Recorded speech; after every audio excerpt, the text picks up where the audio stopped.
It was the worst day on Wall Street since the crash of 1987.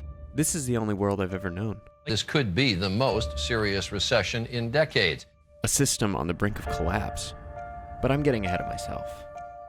A little bit of a history lesson, because during the Depression, the Glass-Steagall Act was introduced to split up banks and brokers. 10 years ago today, that act was repealed, a move that some now blame for the financial collapse. That was the moment when these failing companies came to my parents and my neighbors and begged them to become investors and save them.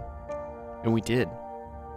And that means life, as most Americans know it, is about to change, in some cases dramatically.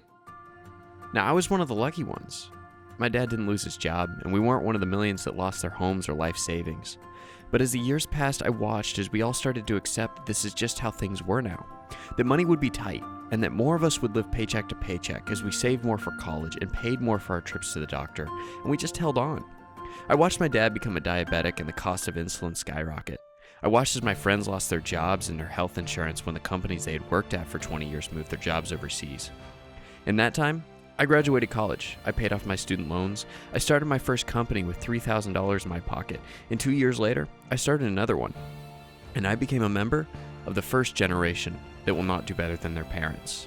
And this whole time, I watched as the companies that my family and my neighbors had invested in, they got back on their feet, and they did better than ever.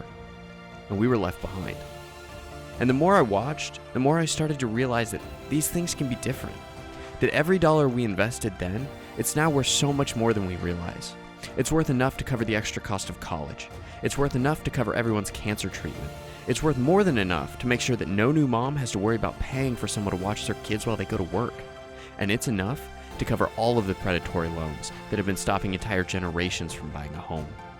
What I understand now is that we've already paid for all of these things. Most investors, they expect to get their money back after 5 years. And we've spent 12 watching and waiting and hoping. And now, it's time. It's time that we demand the return on our investment. I'm Adam Christensen, and I believe that one's economic value does not equal their human worth. I'm running for Congress. In this campaign, it's for the many, not just me.